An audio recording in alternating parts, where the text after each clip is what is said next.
Welcome to the Pilot Mentor podcast. Some of you might have seen our very first episode where I had the honor of being invited as a guest. Today, I'm truly excited because I have got the opportunity to host one myself. And what makes it even more special is that we have a very distinguished guest with us, Group Captain S.K. Bhattacharya, a veteran aviator, a leader, a mentor, and someone with an extraordinary journey across military and civil aviation. Thank you so much, sir, for joining us today. It's truly an honor to have you with us. Thank you very much, Harpreet, for calling me over and having me here. These days, I am not very busy because I've just retired from my job very recently this month.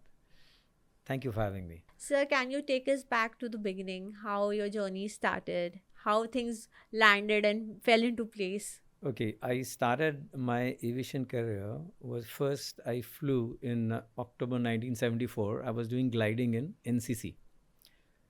The start or the induction, or you can say what motivated me or what gave me the insight into aviation was the Air Wing NCC. I was first in NCC squadron in Nagpur. That was also the number one Air Wing NCC squadron in Nagpur, in which we were junior NCC boys, like we were in school.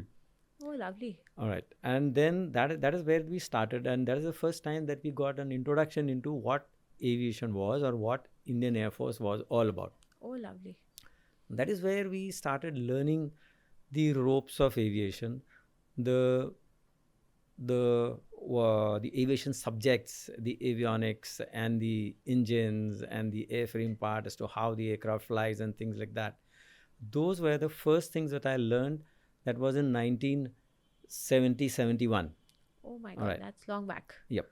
And the thing was and I also attended the Republic Day parade in Delhi in 1973. 1972, we did not have a Republic Day parade in which all the NCC squadrons came down, basically because that the previous year, that means December 1971, we had a war. Yes. And there were financial constraints, and the NCC did not have that much of budget to foot the bills for everybody from all the states to join up in that NCC. So that was my starting point. Thereafter, after I left school, I joined NCC Air Wing in Jaipur. That was again number one Rajasthan Air Wing NCC squadron. Okay. In Jaipur. Okay. That is where in 1974 I started gliding. Oh, lovely. Okay, so that is where the start was. Now, since then, there is no comeback. That is where I gave my NDA exam in Jaipur. Okay. And then I joined the NDA. And thereafter, there was no looking back. Oh, lovely. 3 years in NDA. After that, 1 year in the fighter training wing. And we ultimately moved to Air Force Academy to pass out of that place. And we all wore a pilot officer's rank. And at that time, we were flying the jets. First the gliders, and then the piston engine aircraft, which was the HT2, which was manufactured by HAL, bifurcated into helicopters, transports, and fighters. So I moved into fighters first, but thereafter I changed over to helicopters because I did not get enough of flying. All right. Okay. Now, enough meaning what? Yeah. Like in my opinion, I had to fly every day or at least an alternate day. But here, there would be weeks without flying. And once in a while, they would let you fly. Okay. I couldn't digest that. All right. So that's why So you switched to I switched over helicopters. to helicopters because there was a helicopter squadron there in Jodhpur. Okay. So there I would ask my friends who were flying helicopters, they would say, we fly every day. Now, that was something which I wanted to do. Now, I didn't want to sit in a room and, just be a pilot and not fly. Like, I didn't want the stamp of being a pilot. I wanted to fly. All right. That was the main thing. Yes. So I quit that. I put up an application and I moved into helicopters. So I guess most aviators would actually who are flying would actually say that yes, we are in this profession because we want to fly Correct. and not just be sitting. But Correct. that's an interesting take on how you switched from fighters to helicopters. Yes, and this, like you'll say, ki, what about the rest of them? But the rest of them are like hooked onto a particular type. All There are right. people who like mm, adjust themselves to the environment that they are in, All right. and there are people who wouldn't like to have the same thing going. All They are right. not comfortable. They would like to shake up the system All right. and rock the boat. So I was initially one of them. All right. Just I couldn't take it and I moved out. Fine. So there we went, and I moved into helicopters, and the amount of flying that I did was phenomenal. As far as the helicopters are concerned and all that, like when I left service after 30 years of service, I had about 9,000 hours on the whole, Okay. which is quite a bit. Yes. Because if you ask anybody who has left the Air Force in 25, 30 years, would not have even half of it. That was the kind of craze I had for flying, and I was always available. So that is how I amassed so much of hours and so much of experience. And helicopter flying is totally different from the fixed wing flying. Why so? Is like you are a pilot in the airlines, all right? That's scheduled operations. And I was in the helicopters in the services and in the non-scheduled operators, all right? So here goes. You go from airport to airport. You always have a lounge to sit in. You always have fire services, ambulances, runways, clean and vehicles, and everybody looking after all your needs. Whereas we fly from a helipad, which is just a pad. Now you'll say, what? Okay. Now, as per the DGC regulation, you need a space just about 30 meters by 30 meters. That's it.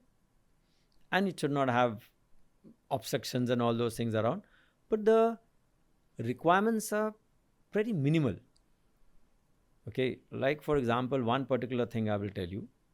In a fixed wing base, like a airport, you have to have minimum of 3 fire tenders.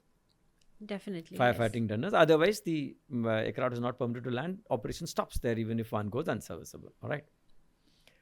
Till then it comes online. Whereas when we operate our helicopters at a particular helipad, there are two 10 kg, 12 kg BCF cylinders. All right. Okay, that means this is a powder fire extinguisher. What do you say? The compound is there, right?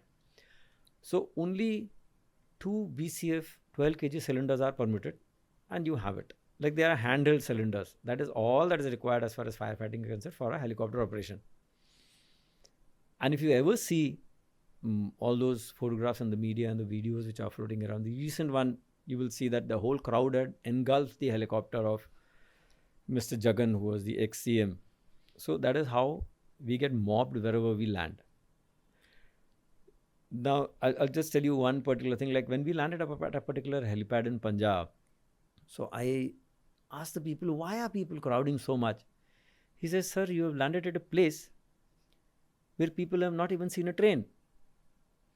Because they have not left this village. Half of the village has never left the village because they are all workers. They are all people who are, working in the fields, like farm hands, you can say. And they have never left.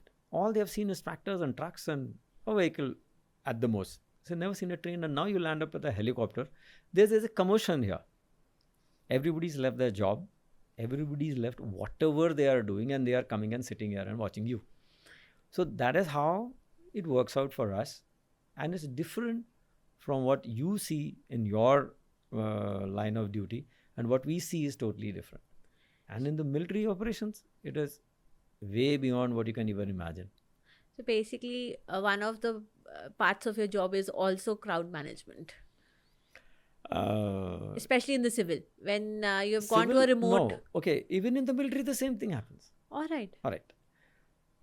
I will give you one particular incident in which, again, close to Himachal in Punjab area, we've landed up, and again they all mobbed us. And one of my instructors was there with me, senior pilot, right, who's in Patiala right now. And okay, I'll take his name. He's called it as JG. Okay, and both of us were there, and there were these kids from school and teenagers. They mobbed us like. So now we were scared because they were touching the helicopter and shaking it, physically shaking it. All right. There were people who were trying to touch the rotors, which are very, very flimsy. Like they're strong, but yes, if you dent it, we are finished. All right. So we had to unhook our straps of the seats. Oh, okay. Okay, and use it as a belt to thrash people Oh my so that they God. move around. So that's There was no police control.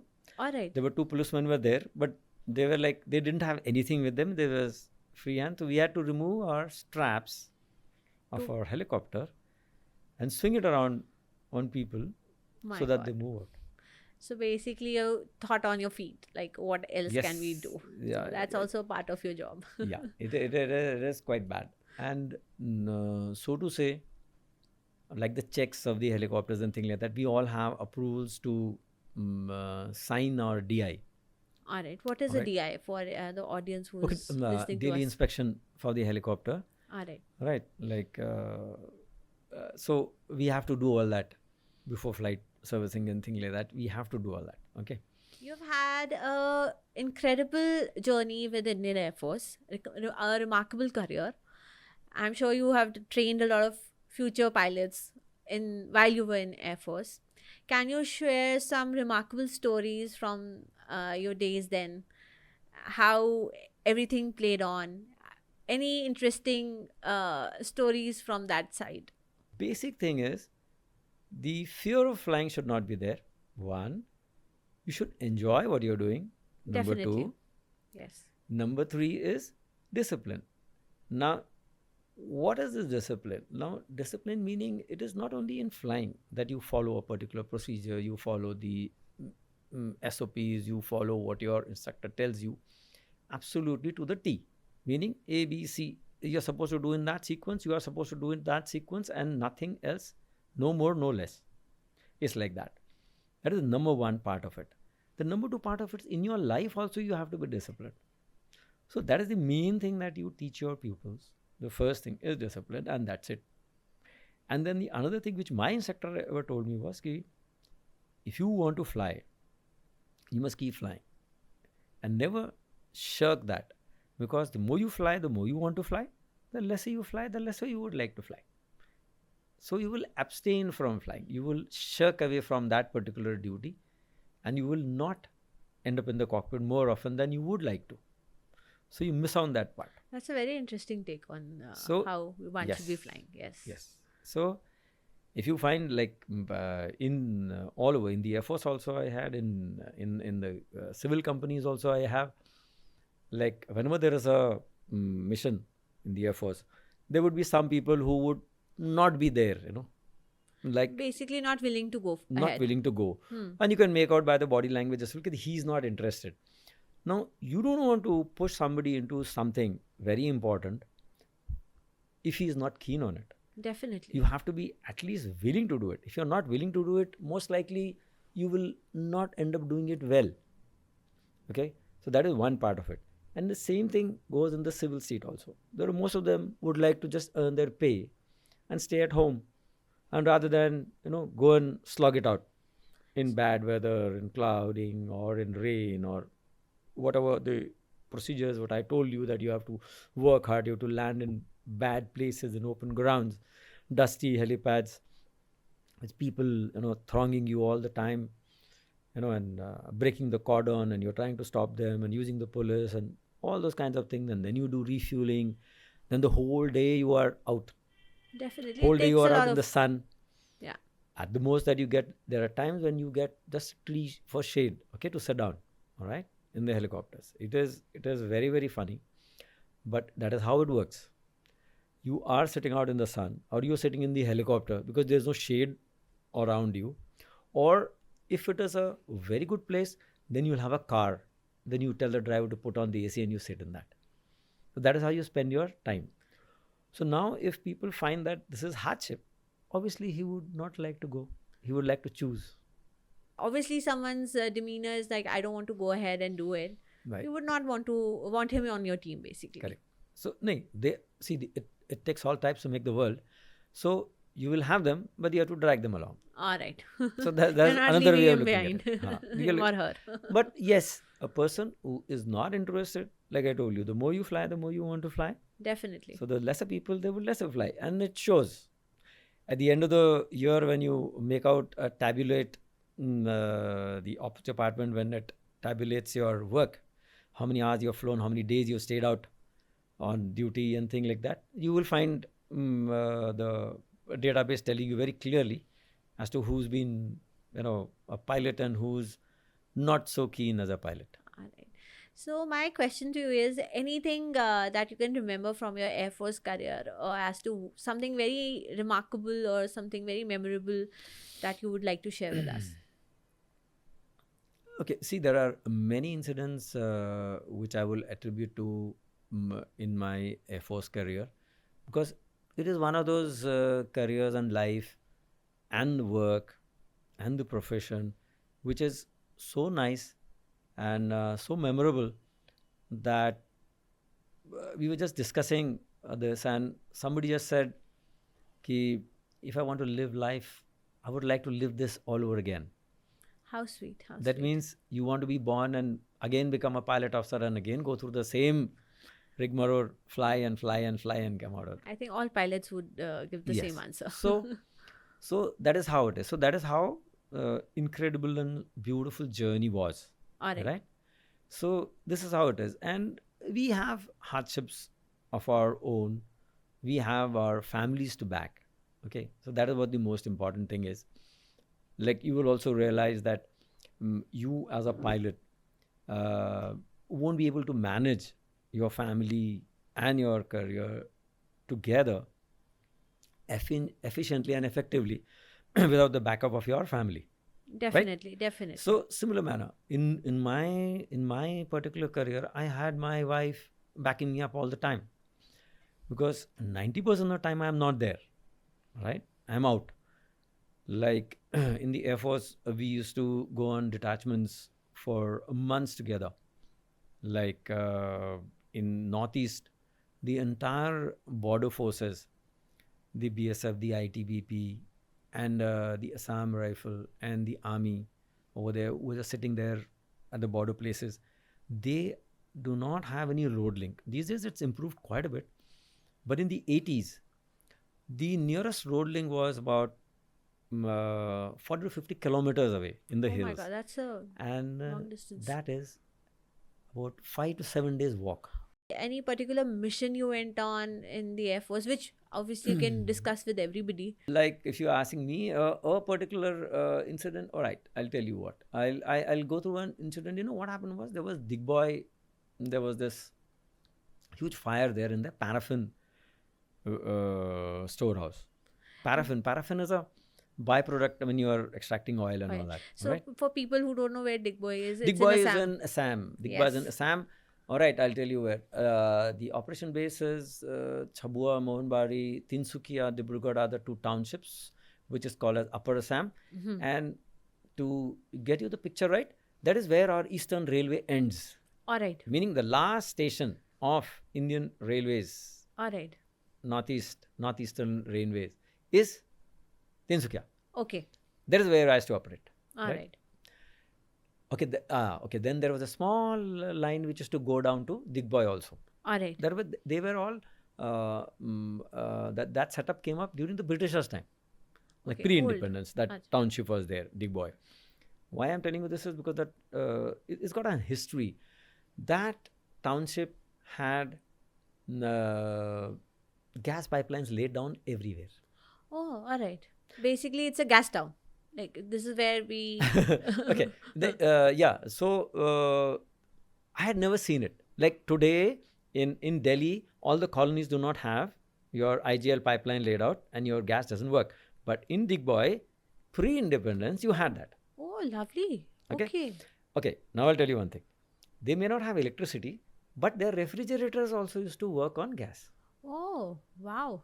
That's interesting. Have you heard of it? Never, No? never Okay. heard of this. You Google, you'll find out. Okay. In South Africa also, there are those farms and all. They have this gas refrigerators. Oh wow, lovely.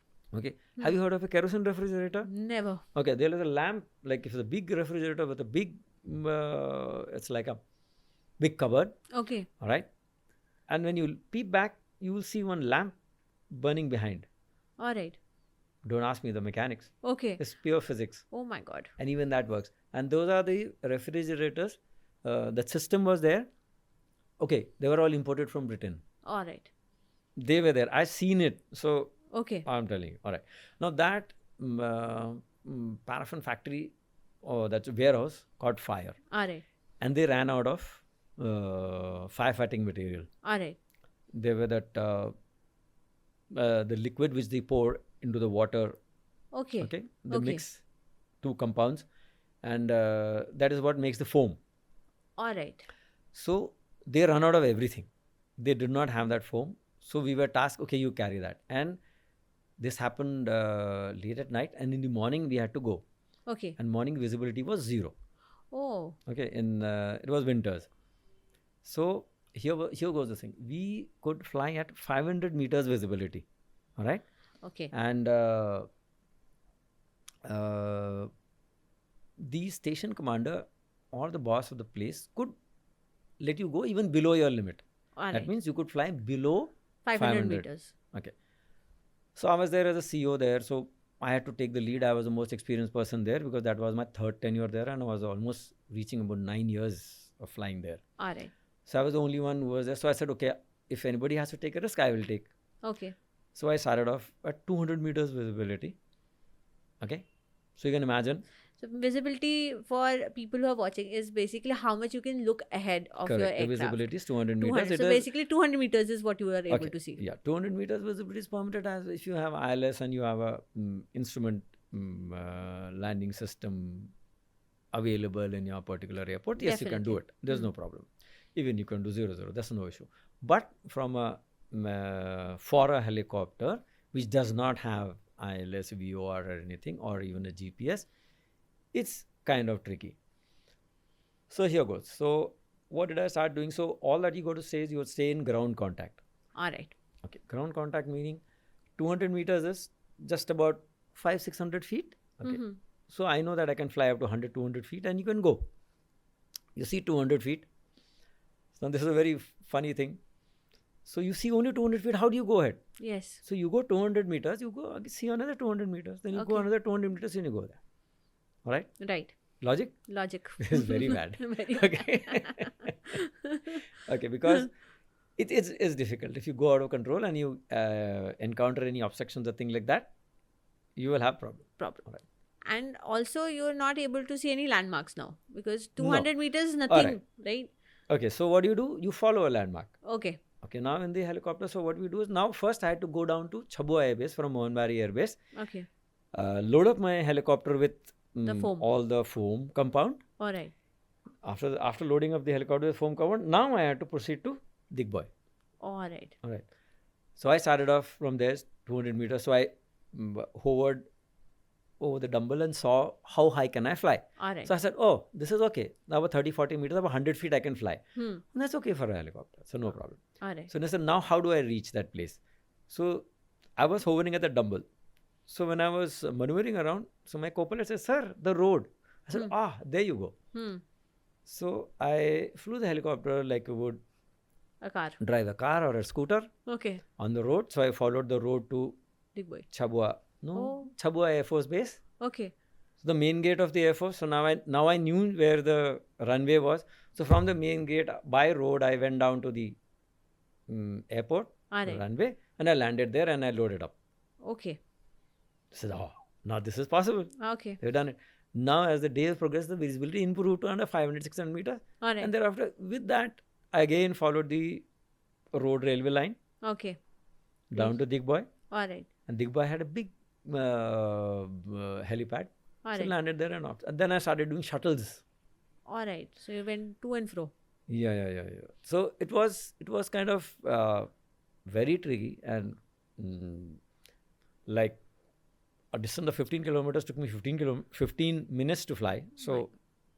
you can imagine. Yes. All right. It's pretty bad. Pretty bad. Okay. So that's how I managed to land up then and do this particular mission. That was bad. And there are many more like this which I had done in the hills also. Then there was one which I had to go and land up at sunset time and come back at night from the hills, which is again not permitted. All right. Again, the same thing. Army.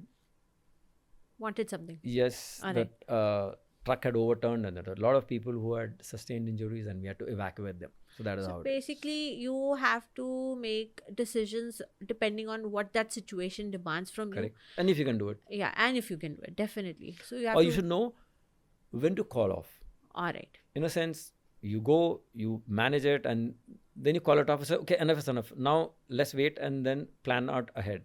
All right. Or if you're unable to do it, there's no harm in coming back. Definitely. Yes. Yes. Okay. So that's how it works out. So for this particular mission, I got a Vice and a medal also for this. Oh, okay. Lovely. This specific mission, I got a Vice and a medal. Oh, wow. Because the recommendations came from the Ministry of Oil and all that, Okay. under which the IOC comes. Oh, lovely. Lovely. So they had an IOC dump there.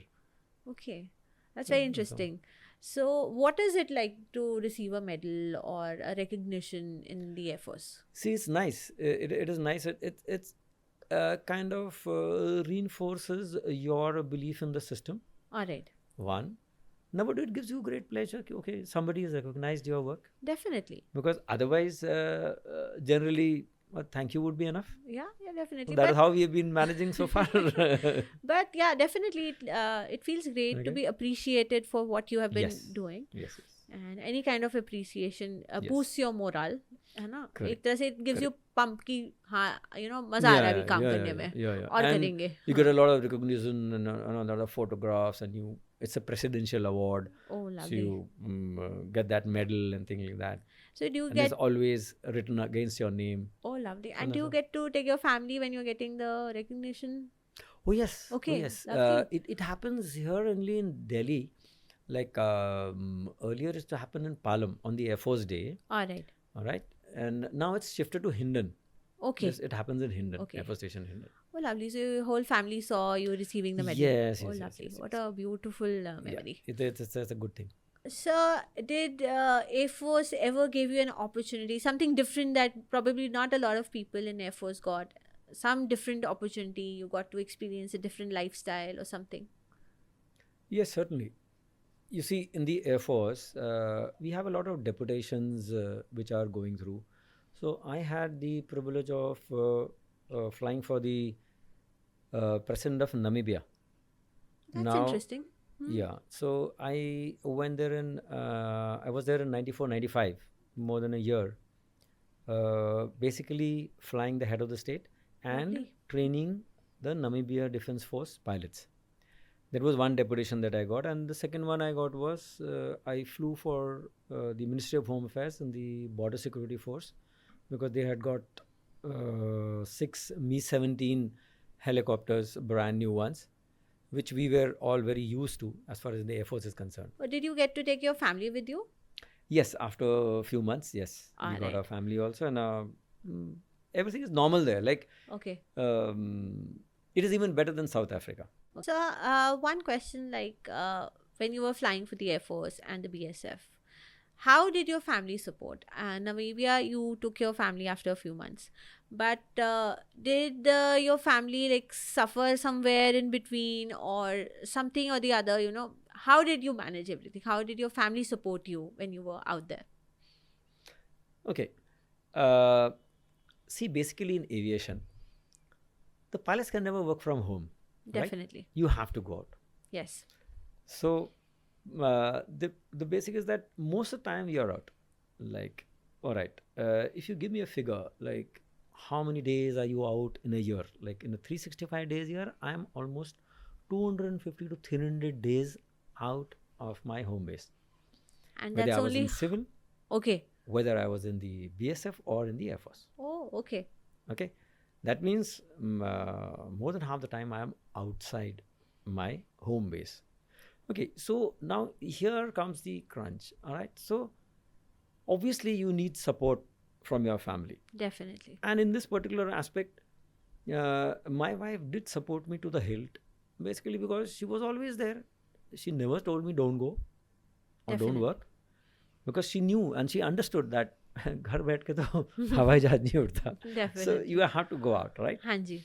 So that is how we used to manage, and she used to manage everything. Like if you ask me, like uh, from looking after my son, looking after all medical emergencies, teaching, including when my son was in like 10th and 12th and those exams which are there. And Yes. obviously a teenager wouldn't be Easy to handle. inclined towards the books. He Yes. would be inclined towards all the other activities in the world. Definitely. So that is where my wife moved in, and she's the one who got him through all this. Oh, lovely. Like literally sat with him and made him pass his 10th exam and his 11th and his 12th and put him in college. So basically, you're saying without a good support back home, Back it wouldn't home, have been possible. It is not possible Because to work. It Totally. gives you basically it gives you more freedom to do what you love, Exactly. right? Exactly. Be able to be have that feeling that you everything else is looked after. All I have to do is fly today. Correct. Right. Correct. So yeah, you can say like I have been shirking, but that's okay. That is a part of the job. Like Definitely. see, these are what you call professional hazards which you have to go through. It goes with the risk and is good with the your outstation trips. Definitely. You really can't help it. So after your stint with BSF, how did civil aviation happen? What happened? How did that change happen? Okay. See, the basic is your inclination to fly. All right. Right. Now, that kind of revolves around everything. So here goes. When I was in BSF, a new order came in, and there was a new gazette notification which said pilots can fly up to 65 years of age. All right. So now your retirement age from 60 went up to 65. Yes. No, that is not there anywhere else. So in the BSF, obviously you had to retire at 60. That was a government job. Yes. So straight away I knew, okay, here is where my stop comes, and 5 more years of flying. Oh. I couldn't leave that. All right. So obviously I had to, after I left BSF, I moved into the civil aviation. I did my license staying in BSF only, and BSF also I ended up flying the civil registered Chetak which they had. All right. And I did my license there only on the Chetak which was there in the Border Security Force. And this was basically because of AVM Barua, who was the IG at that time. All right. Inspector General and the head of the BSF Air Wing. All right. He's the one who actually motivated me to do this, and he only arranged for my test to be done on the BSF Chetak and thing like that, because I could fly it. How nice it is! Yeah, it he is helped nice me. to see that fellow aviators are helping each other achieve their dreams. It's so nice to see that. Correct. And he was my boss. Like Alright. he was an AVM and I was just a group captain, so it was like he would help us out. So that is how he helped me, and I got my license. So after I got my license, I could get into any civil company. And the moment I left, the market is open. Like even today, there is a lot of shortage of helicopter pilots because nobody wants to convert onto helicopters. All right. I have one question. So, like you said, there are a lot of less helicopter pilots out there. What is stopping people from that? Is it the limelight that, like you said, it is not going to be easy? Helicopter flying is not easy. It is not as fixed wing is. Civil aviation in helicopters is a little different. So, what is stopping people? Is it that they are not aware as to what helicopter flying is, or something else? What do you think? Okay, one particular aspect which I would like to highlight here is there is only one training academy for helicopters in this country. Oh, okay. Name? I don't even know its name. Okay, Flyola. Okay. He's the only one who has invested in it. All right. He's made a flying school in Khajuraho. All right. Okay, and he's got 4 Robinson 44s. All right. He's like, there's a lot of investment, okay? He's Yes. bought 4 helicopters. He doesn't, he's unable to manage to get instructors and approvals and things like that from the DGCA. It's a very, winding path trying to get your approvals and trying to get permissions and things like that. He managed it for about a year or so. And right now, as we speak, on this date, there is nobody who is doing any training for a helicopter pilot. Okay. This is the state of affairs today in this country. All right. That's So sad. anybody who wants to become a helicopter pilot from the civil aviation has to go abroad. South Africa, Okay. New Zealand, or America, or anywhere else you can go. And then what happens is he'll get an FAA license, then he has to come back, do his papers here, and then get his Indian license. Okay. It's a long process. Whereas there are so many. There are, I think, about 12 flying schools for fixed wing, So flying there's- on various aircraft. Okay, okay. So there Pipers is. and 172s and 152s. It's all there. So there is basically no flying school if we consider it like that. Yes. As compared. Only one. Only one one. is there. Flyover. So- That's it. Can we motivate people into joining? Yeah, because I'm sure people don't know that. Is there a pay disparity between civil and helicopters? People need to know Yes, that. it Fixed is wing there. and helicopters. Yes, it is there. It is there. See, basically, because one simple thing is there in a airline. All right, airline, 2 pilots carry 200 passengers.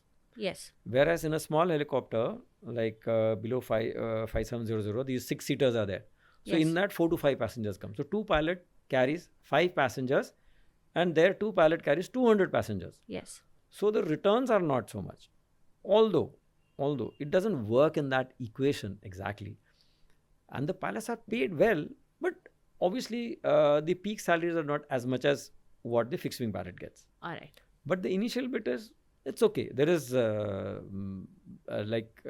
is a good salary. Like, okay, I'll give you the figures also. The average salary of a PIC is 6 lakhs today Okay. in the helicopters. Hmm. All right. But it doesn't go up above that. It is like, after that, it is like scrounging. 6.25, 6.5 is the peak. Like, All right. that's how it is. All right. All right. Because nobody can pay you more than that. It doesn't work out in the equations. Yes, because someone is running that company, right? At Correct, the end of the correct, day, he correct. also needs to There has see to his be a power limit. Like, you Yeah. cannot carry on giving 50,000 increment every year. every year. So it doesn't work out because there's another equation which you must understand. For the same all-of-weight capability or the same passenger carrying capability, the investment in a helicopter is 4 to 5 times as much as a fixed wing. Okay. Okay. Got it. And the operating cost is also more Definitely. Okay. because there are too many rotating parts, there are too many Yes. moving parts, Yes. there is too much of maintenance, and there's too much of breakdowns. Okay. So basically, you're telling me it's not easy for the company also to be Yes. able to. We just you about know, break even. Yeah. Okay. Got it. I get the clear picture. So the other thing I want to know is where all in the civil the helicopters are helping normal people, like people who are sitting at home. Like I know we go to Vaishno Devi using a helicopter, whereas other places where helicopters can be used.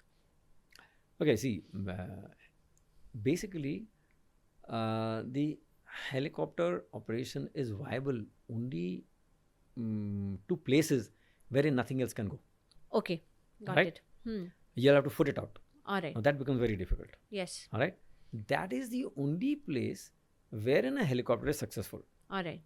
Like in the Army and the Air Force, we use the helicopters to bridge the gap over there in the border areas because there is most of the places there is no motorable road, so to say. Yes. And evacuation, etc., also will take a long time if you come by a road because the roads in the hills are like pretty bad, and the mileage that you do in a day is also very less. Yes. So obviously, linking people and places wherein you don't have anything is what the helicopter's job is. Alright. One. Okay. Number 2 is mercy missions. Mercy mission meaning in floods, then in all kinds of catastrophe or whatever like floods and earthquakes and all these things that you have, or Yes. an emergency, a road accident or anything like that, that would have utility for an helicopter. Definitely. But so to say, in this country, even now, we do not have the emergency medical services for helicopters managing it well. Basically, because nobody is ready to pay. Okay. Get it. They find it cheaper to go buy vehicles and ambulances. Whereas in other countries, it is coupled with the your medical insurance. In India also it is there, but you have to pay a little more premium. Nobody wants to do that. All right. So you don't have it, and that is there in people's mind, but it's only in the mind. It's not working. Like I'll tell you about my previous company, OSS Air was the first one to start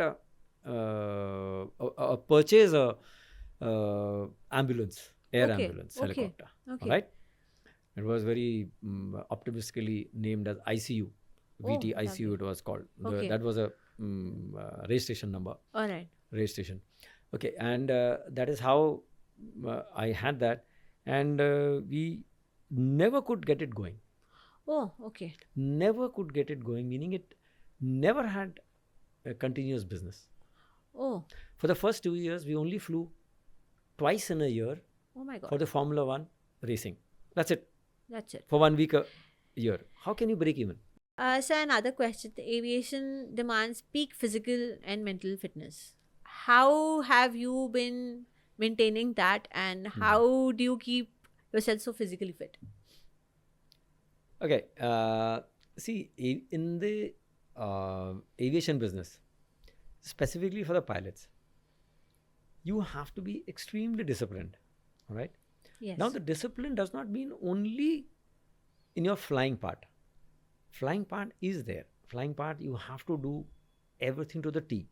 You cannot alter your procedures. You cannot, change whatever is your SOP, your checks, your procedures. Everything has to be done as per what is laid down and by the book. Correct? Yes. That is what is discipline. Yes. If you vary from it, you are obviously compromising somewhere, right? That is one aspect. The second aspect is your discipline in life. Okay, that is the most important part. Once you are disciplined in life, what happens is you will eat well, you will sleep well, you will get Definitely. up at a particular time, you will exercise, and you will do as per the required or the desired parameters you will be meeting all the time. Yes. Here. So that is how, like, I don't know when I have last had snacks. My God. Okay. Now, we say, why snacks? Okay, snacks are something which are meal in between meals, which you don't count. Yes. You say, I have had only 2 chapatis. No. But what did you do before that? Yes. Okay. So, or with your soft drink you had, or with your beer that you had, what all did you eat? So, you are not counting those. So, that is what you go to counter. Okay. So, one is your food habits. You have to be particular. Definitely. Okay. You have to watch the scale. Yes. Now, watching the scale, I literally mean you should not increase your weight. It's very, very simple. If you Yes. can manage that, you managed it all. Definitely. 50% of your physical aspect is looked after. Number one. Number two thing is your activities. You have to work out either morning or evening. All right.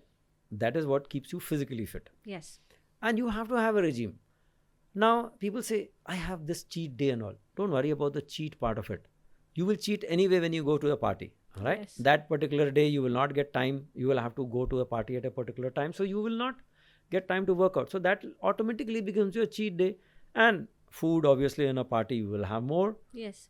More calories, more fried stuff, more cholesterol, more meat, everything you will have. Yes. So, that becomes your cheat day automatically. So, you don't have to plan your cheat day. It will come. Okay.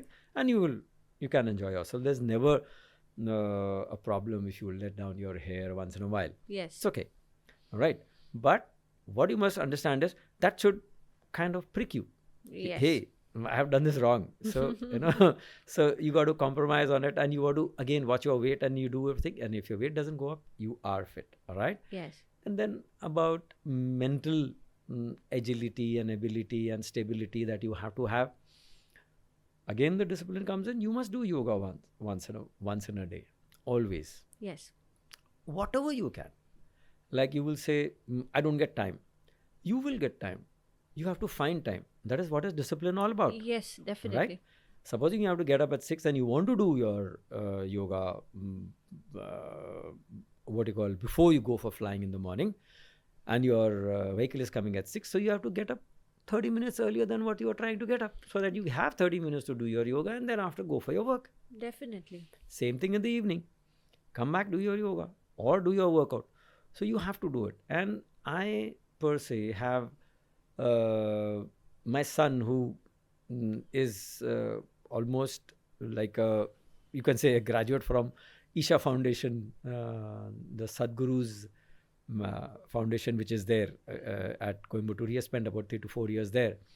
So he had started a yoga school which was called the Delhi School of Yoga, and now he also runs the Yogi's Pod YouTube channel, in which he speaks about all the what you call spiritual things, inclinations, and how to go about on your spiritual path, which I know nothing of.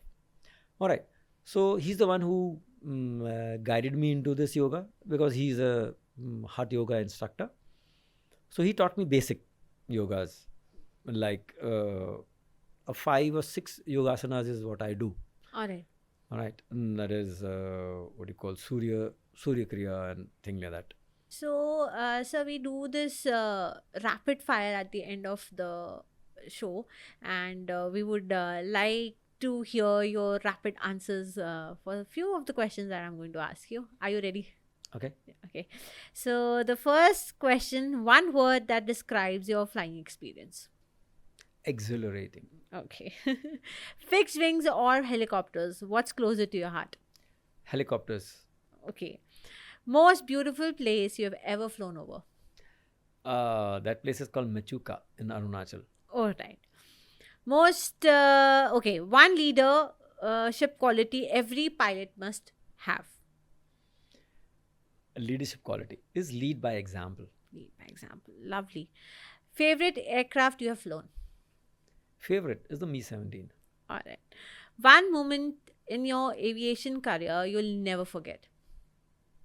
Never forget. These moments are the ones in which you do evacuations of, what you call injured soldiers and all. All right. Those Okay. are the ones. All right. Tea or coffee before a flight? Coffee. Coffee. Okay. Your message to young cadets in one line? One line. One line. Okay, fine. As far as aviation is concerned, you have to be disciplined if you want to fly till 65. Definitely. Couldn't agree more. And I've seen that happen in and around me. Correct. People who have been disciplined have lasted till 65 Correct. and enjoyed their flying career very nicely. To the hilt. So thank you so much, sir, for coming over and giving us your valuable time. We really enjoyed this talk with you and a peek into your beautiful life and your journey throughout different fields in aviation. Thank you so much, sir, for coming over. Thank you very much for having me. Thank you. And to everyone listening, thank you for joining us today. Stay tuned for more conversations with aviators, mentors, and leaders who continue to inspire the skies and beyond. Until next time, fly high and keep chasing your dreams.